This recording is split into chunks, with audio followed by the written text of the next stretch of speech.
كل شيء الاوتوبيس يعني طلع طلع طلع طلع.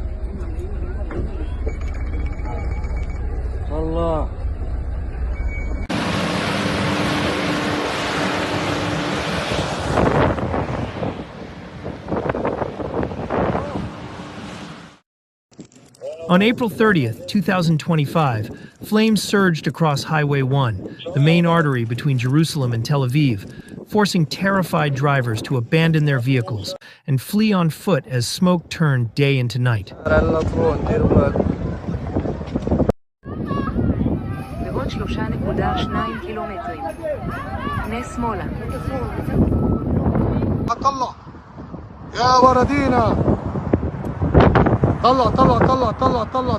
This was not a scene from a disaster film.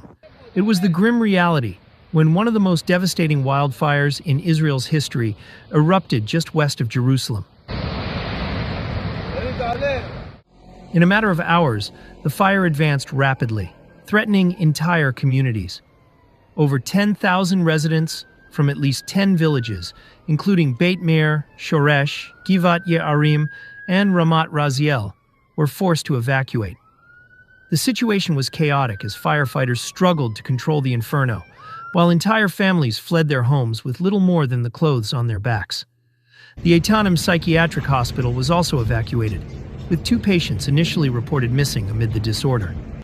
Thick black smoke blanketed the capital, causing severe air pollution and triggering health alerts across the region. Meanwhile, crucial highways like Route 1, the main Jerusalem-Tel Aviv route, were shut down, leading to heavy traffic and delays in evacuation efforts.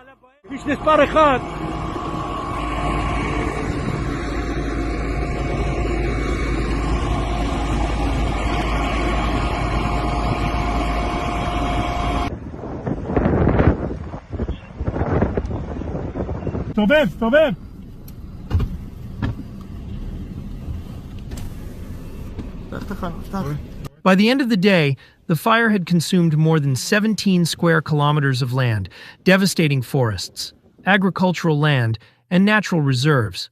The firestorm had reached near catastrophic proportions, with wind speeds exceeding 50 kilometers per hour, pushing the flames rapidly through dry, overgrown vegetation. At least 20 homes were reported lost, and thousands more were left in danger. It became one of the largest wildfires in Israel's history, underscoring the vulnerability of the region to such climate-related disasters.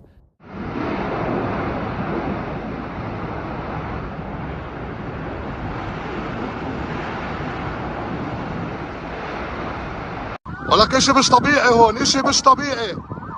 قلعت الدنيا. The causes of the fire are still being investigated.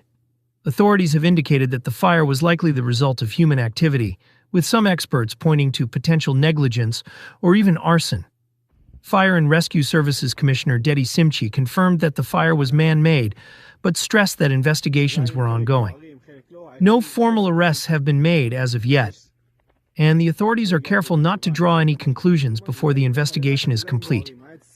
It is important to note that anyone arrested in connection with the fire is innocent until proven guilty, and further investigations will determine the exact cause. The region has experienced heightened temperatures and strong winds, both of which contributed to the rapid spread of the flames.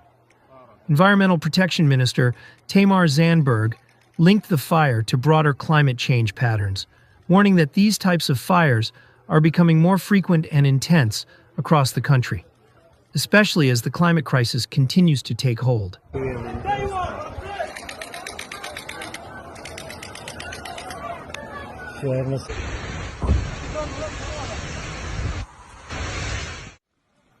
As the blaze raged on, emergency services were stretched to their limits.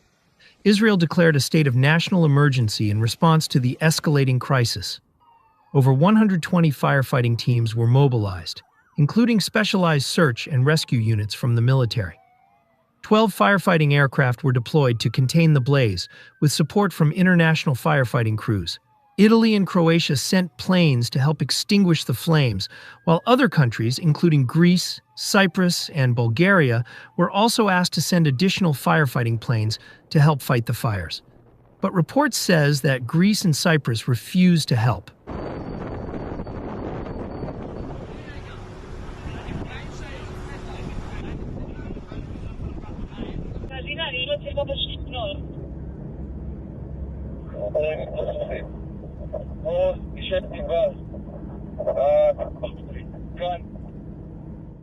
Despite their best efforts, the firefighting teams struggled to access the worst-hit areas, as roads were closed and visibility was severely reduced due to smoke and ash.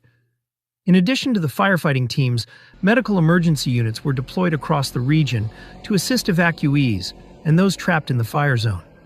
At least 20 people were injured, most suffering from smoke inhalation or burns. Medical teams reported that the conditions were particularly dire for elderly people and young children, who were at higher risk due to the hazardous air quality. Ambulances and rapid response motorcycle units were stationed along key roads, ready to assist the injured and transport them to hospitals.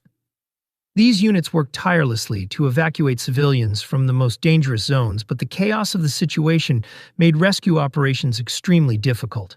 Some residents were forced to shelter in place, waiting for emergency services to arrive. The damage was severe. The fire destroyed homes and businesses and inflicted lasting harm on the natural environment. Vast areas of forest in the Jerusalem hills, home to rare plant species and wildlife, were reduced to ash. The Environmental Protection Ministry issued high pollution alerts, urging residents, especially those with respiratory issues, to stay indoors. Large sections of natural reserves and national parks were devastated, with critical habitats lost and ecosystems left in ruin. Recovery of these areas will take years.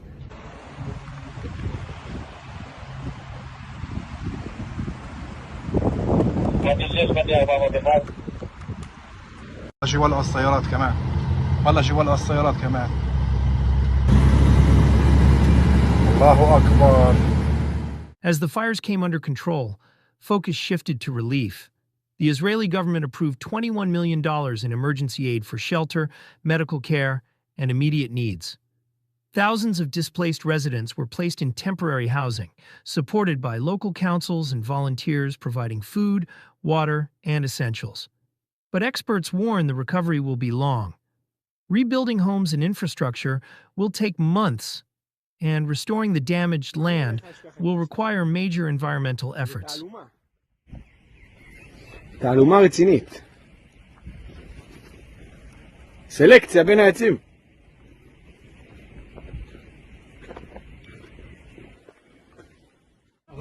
תעשי וידאו. אני נוסע, תעשי וידאו. יש וידאו, תעוף. תראי מה זה, על הכביש. אם אתה לא טס מהר אני הורגת אותך. אנחנו בתוך האש. לא. אז למה נותן לאנשים? מה יעשו? הם התפוצצו. מה זה? שיעצרו אותם שם, הנה. יו, גם יש פה.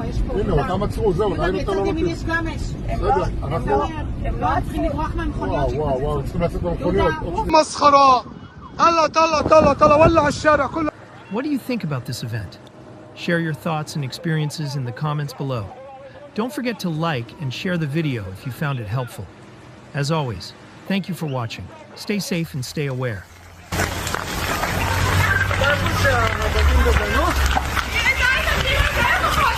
אח שלי, איפה?